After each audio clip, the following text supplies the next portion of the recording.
Our journey begins when we arrive at the Sultanahmet tram stop. The riders cost us 5 Turkish lira, that's a little under $1.50 US. For that amount we can make one single journey, no matter whether it's 10 stops or just one stop. So let's stop for a moment to view all the very colourful trams passing by.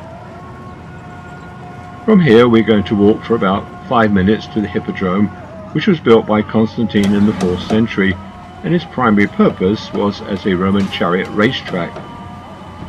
Today it is the stopping off ground for some of the major attractions, including Hagia Sophia, the Blue Mosque, the Turkish and Islamic Arts Museum, as well as the Egyptian obelisk, the Column of Constantine, the Serpent Column, and the German Fountain.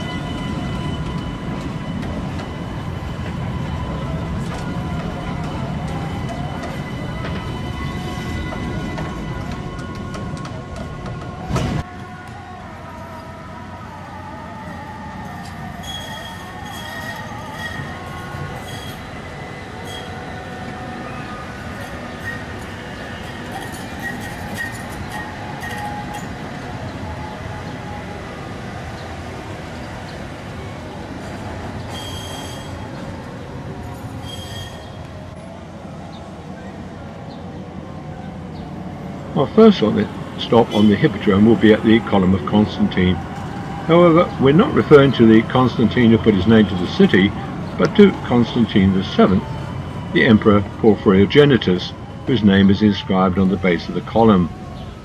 It was erected in the 10th century and was originally sheeted with bronze panels, but became victim to the Christian Fourth Crusade when the city was looted. The Crusaders used the bronze panels to make weapons, so what we see today remaining is really the carcass of that column, still bearing the holes where the panels once stood. This is the column of the Serpent, which once stood at the Temple of Apollo in Delphi for 800 years to commemorate the defeat of the Persians by the Greeks at the Battle of Plataea in 479 BCE. It was relocated to Constantinople by Constantine the Great in 324, originally had 3 heads. And now we come to the obelisk of Theodosius, which is made of red granite and was carved about 1500 BCE to honour the Egyptian pharaoh Thutmose III and his victory in battle, and it's inscribed on the 4 faces of the column in Egyptian hieroglyphs. It originally stood at the Great Temple of Karnak in Egypt, but was transported to its current position by Theodosius circa 380 of the Common Era. The obelisk was damaged during transport, so what we see today is just the upper third of the original column. The base of the column was cut out of white marble and celebrates various aspects of Theodosius' rule. This north face, for example, depicts the emperor and his court. On the other side, of course, Theodosius is awarding a laurel wreath to a winner of a race.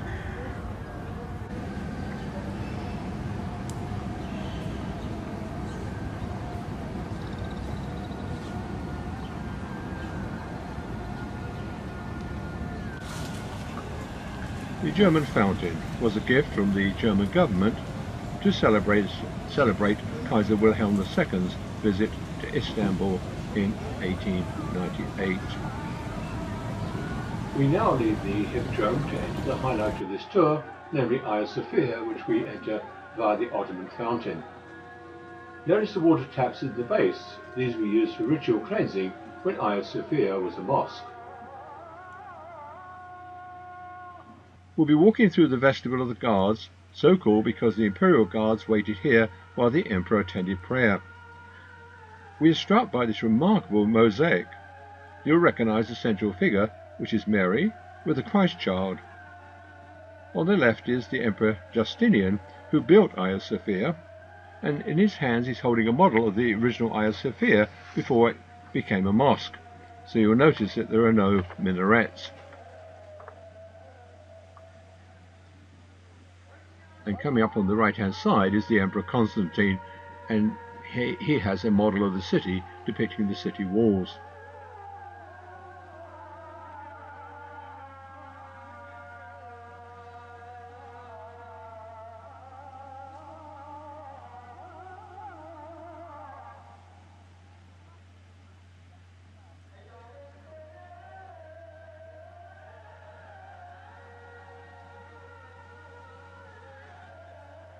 Leaving the vestibule of the guards, we now enter the interior narthex. It is from here that we will enter the nave, which is a large central area covered by a vast central dome. And this dome is some 182 feet in height and 102 feet in diameter.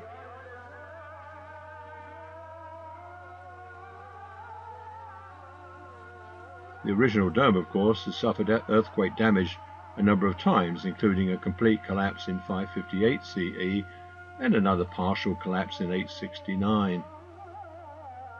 The dome was rebuilt with lighter materials, giving us the dome that we see today. You will notice the scaffolding on the left, which is witness to the fact that restoration work is an ongoing process. During the period that Hagia Sophia was used as a mosque, 1453 to 1935, the original mosaics and frescoes were covered over with whitewash and plaster, and most of these have been restored between 1847 and 1849. And here, of course, is one such restoration, a winged seraphim. Notice yes, that's a winged seraphim.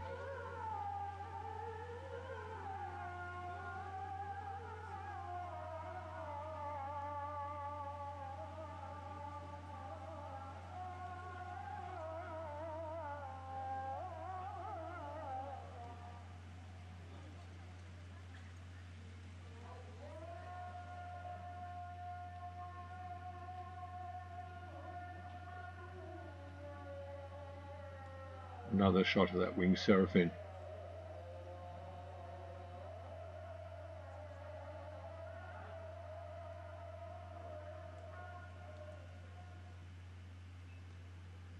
Notice these two huge medallions hung on the columns. Of the two medallions, the one on the left, this one here, depicts the name of Muhammad. And here on the right is depicted the name of Allah.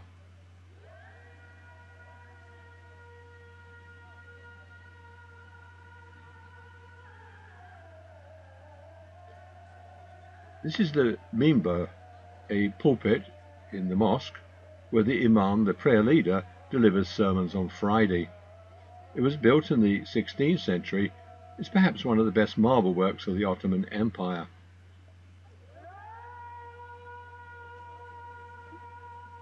To the left of the minbar is the mihrab, and this is where the church altar used to be.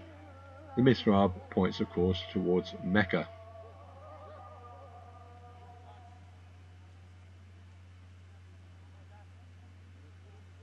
In the center of the apse quarter dome is the figure of the Virgin Mary seated on a throne with jeweled cushions holding the baby Jesus. This mosaic dates to the 9th century.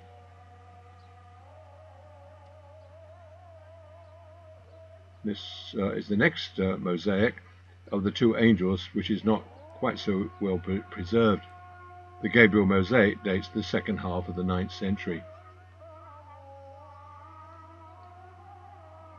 Hagia Sophia was built by Justinian I as the seat of the Roman Church in the East, the foundation of Orthodox Christianity, from 360 to 1453.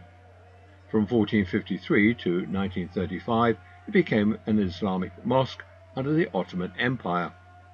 It became a museum from 1935 to date.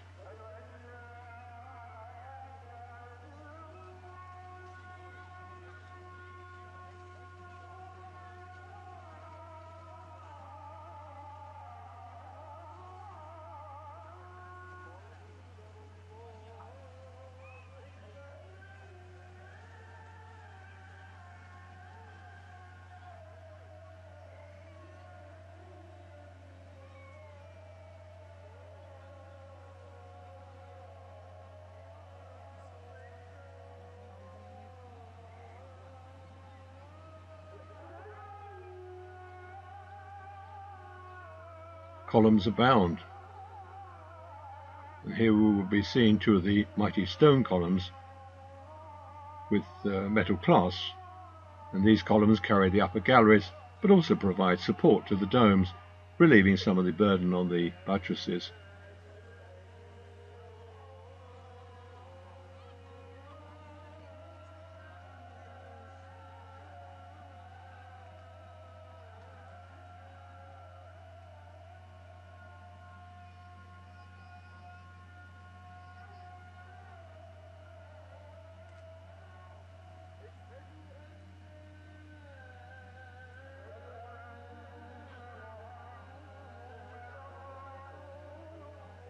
Now we come to the column of St. Gregory, also known as the wishing or crying column, and it's so named since the column is said to be damp when touched and having supernatural powers. According to the legend, St. Gregory, the miracle worker, appeared at the column in the year 1200. Being damp, it's believed that just by touching the moist column, you'll be cured of many illnesses. Well, now we leave the column of St. Gregory and walking up to the upper gallery along this stone paved ramp that once allowed the nobility to either be carried by their servants or to ride a horse to the upper gallery. And from the gallery there's a very fine view of the central apse.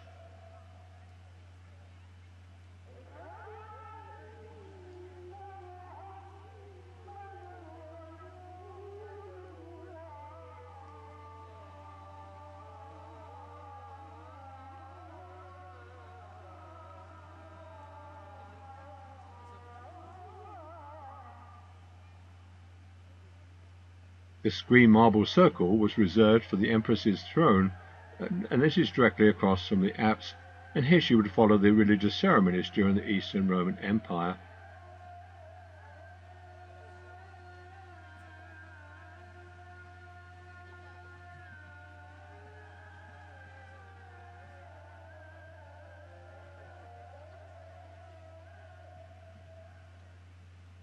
We'll be passing by the 6th century marble door, and this leads of course to the private chambers of the emperor and the area for church council meetings, to one of Hagia Sophia's finest mosaics.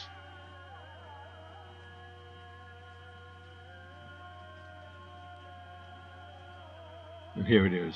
This is a very fine mosaic dating from the 13th or 14th century, named the Decius mosaic, depicting the Virgin Mary and John the Baptist with heads tilted towards Christ, asking for the salvation of souls.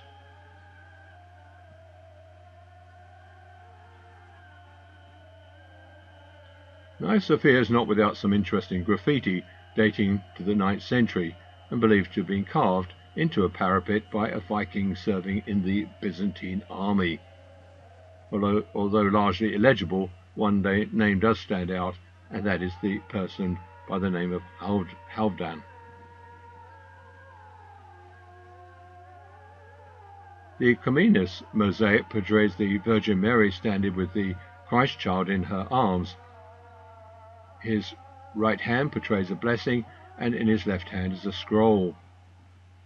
To the left is the Emperor John Comenius, holding a bag of money as his patronage, and to the right is the Empress Irene, of Hungarian origin, and she in turn presents a scroll. Not so easy to see, but to the right of the Empress, on the adjoining pier, is their son Prince Alexis.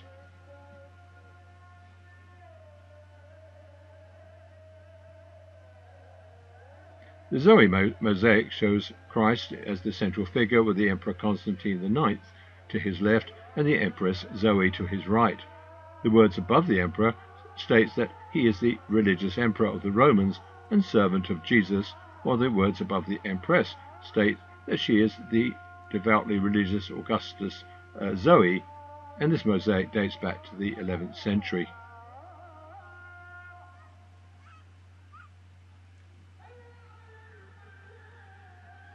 Descending from the upper gallery are a few parting shots as I leave Hagia Sophia.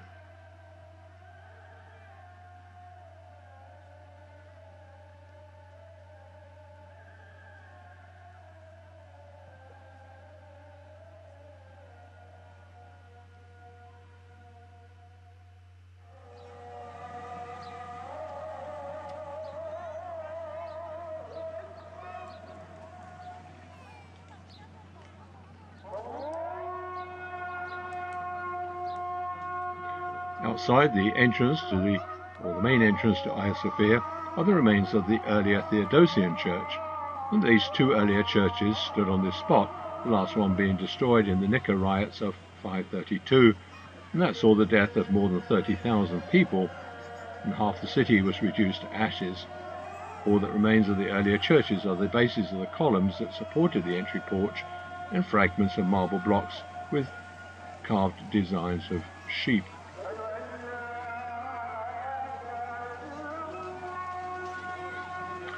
A tour of Istanbul would not be complete without a glimpse of the people that make up this great and historic city. So please join me as we take a stroll around Hagia Sophia to meet some of the local residents.